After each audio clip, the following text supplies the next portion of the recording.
So in this video, we're going to be covering workflow 3 of the Claude Cowork for Real Estate Developers Guide, which I've left in the description below.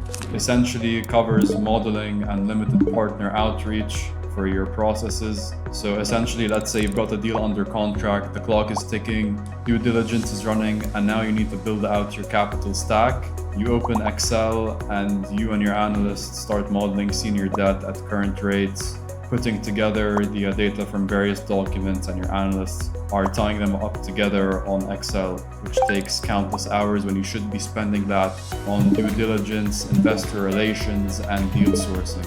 And then once you've landed on a structure, you need to write a tailored intro memo for every LP you're planning to call. Your institutional LP wants full sources and use with a sensitivity table. Your family office contact wants a specific narrative, and your co-GP partner just wants the deal terms and they call. And essentially, workflow 3 changes that. You give Claude your deal terms, your capital partner relationships, and your standard memo template, and it builds out multiple stack scenarios, recommendations, one with reasoning, and runs a sensitivity table and drafts a tailored LP intro memo for every capital source on your list based on your templates and how you talk to your clients. So let's get into it.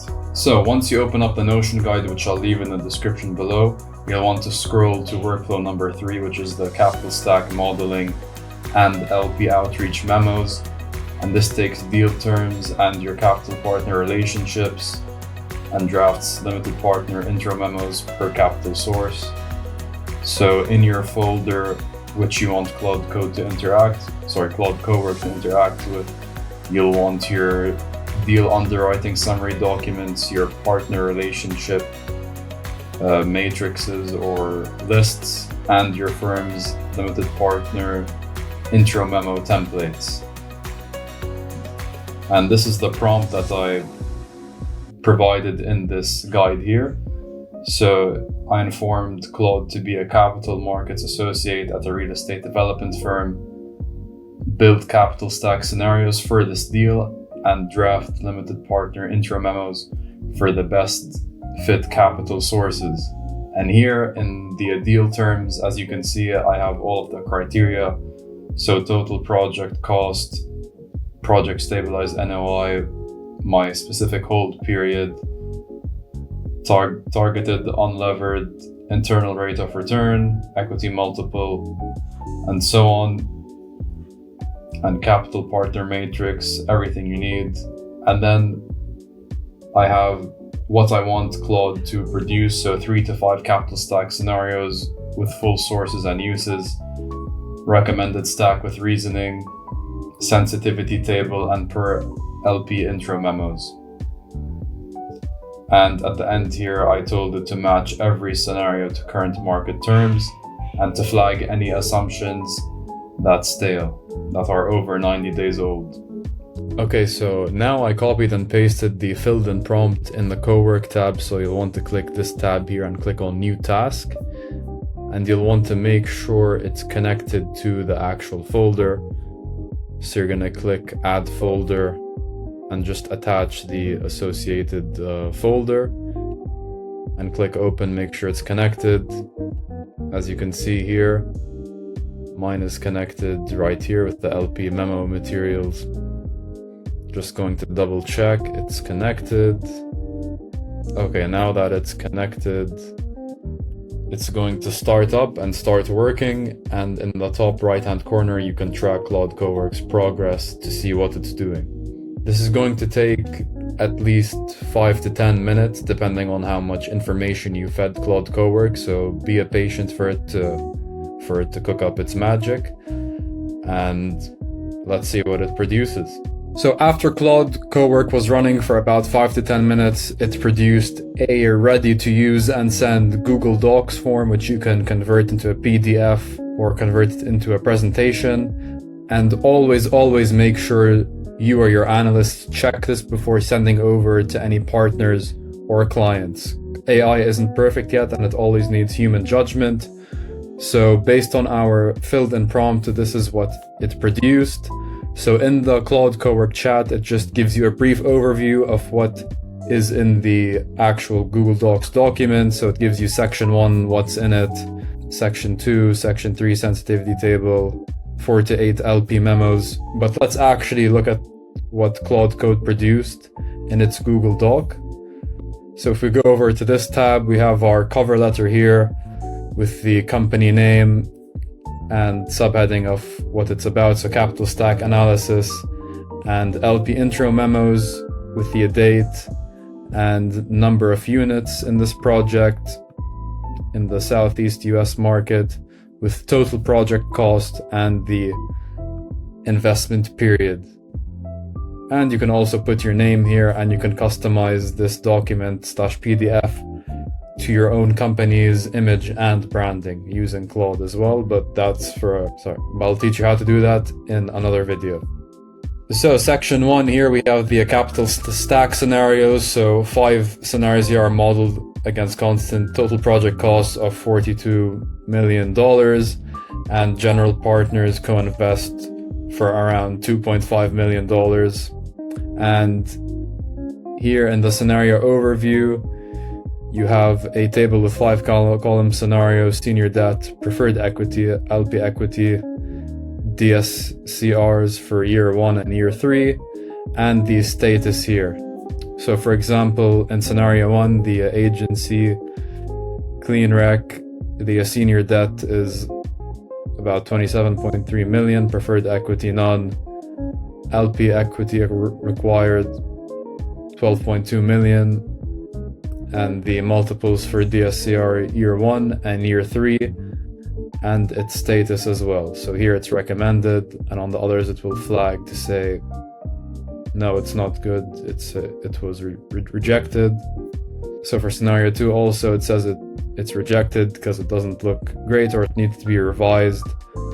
And in the subsection here, we have the Freddie Mac SBL at 65%, LTC interest only, so this is recommended, and it breaks it down by the senior debt divided by Freddie Mac SBL with the corresponding amount and TPC percentage and the terms of that investment as well.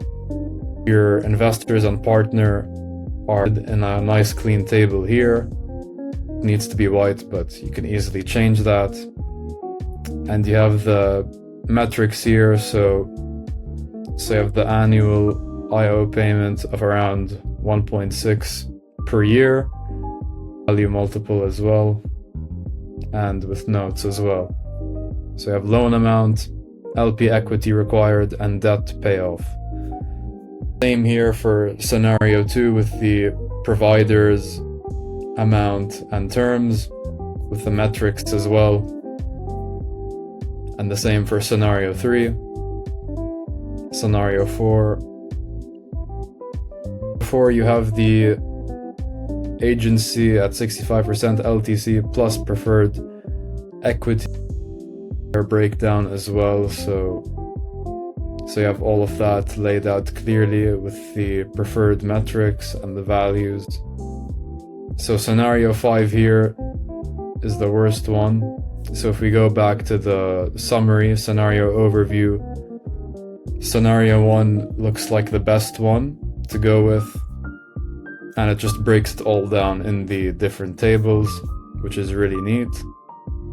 And it also gives a thorough breakdown as well as to why scenario 1 is optimal and why you should go along with it. And you also have the rejection rationale of why to turn down the other scenarios. So why scenario 2 is a bad match and 3 is a potential fallback, and scenario 4 can work if it's conditional, and scenario 5 cannot work, so you can make informed decisions and move quickly on deals that you want and partner with co-investors that make sense to you and your project. It also gives a really good detailed fallback protocol with 3 thorough steps, and 3 with a sensitivity analysis as well.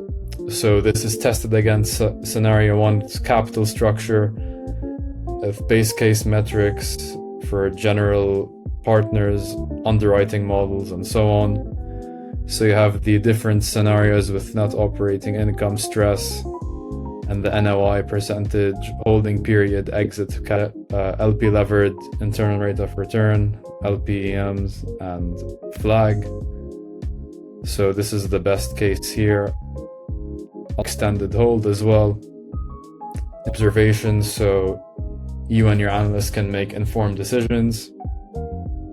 If you're a limited partner, intro memos, so this, for example, is to a family office, customized to them in your outreach format in terms of how your analysts or someone on your team would reach out to investors. So it has an introduction, and you can customize the first name section to the potential prospects with your deal name, project size in X market, with all of the key details, acquiring at X amount per unit. And it also gives you and your clients the key numbers, so total project costs and the context to all of those costs, such as acquisitions, renovation, carrying costs, and reserves. Acquisition price per unit, in place NOI, stabilized NOI in year 3, so post renovation and fully absorbed. Target equity at LP levered, internal rate of return, and with a conservative versus market estimate. And it also gives proposed capital structure in these LP memos that you can send out to investors and partners. Why this project, and next steps to move forward. And also, I didn't mention as well in the LP memo that it has outreach priority with the number marked to it. So if we go to the first one, yeah, it has outreach priority number 1 for the family office, and each LP intro memo, of course, is customized to the prospect. So if we go down to the second one, this is targeted towards Cornerstone Institutional Fund, to the portfolio manager who is the primary contact. And it has the introduction as well with key metrics, with key deal metrics, full package, so total project cost, and breakdown with the projected sale over 5 years. Proposed capital structure, sensitivity summary, and the next steps to proceed as well. This process usually, without Claude, would take you and your analysts a day to put together, or more, depending on the complexity of the project and how many partners there are. It can drag on for a while, and especially if you and your team are getting on deals, want to outbid competitors, and move quickly, this is essential to work with quality and speed. And this is where Claude Code can really add value to your team's work. One thing I want to add is that your data always has to be current and correct, so make sure you and your team go over that before sending over, because again, people always just trust AI and send it out, but AI is prone to errors. Sometimes it can hallucinate. So it always needs human judgment at every critical step, especially before you finish your final LP memo and you send it out to your partners. And also, LP memos that go out in the wrong tone or missing disclosures damage relationships. So make sure the LP memo doesn't sound like AI, and make sure you or your analysts handling the outreach and relationship side of things, just make sure the tone is correct and there are no grammar errors whatsoever. So that's workflow 3. I'm going to leave the link in the description, as I said in the beginning of the video. Got the whole guide. In the next video, we're going to be going over workflow number 4. This video, please give it a like.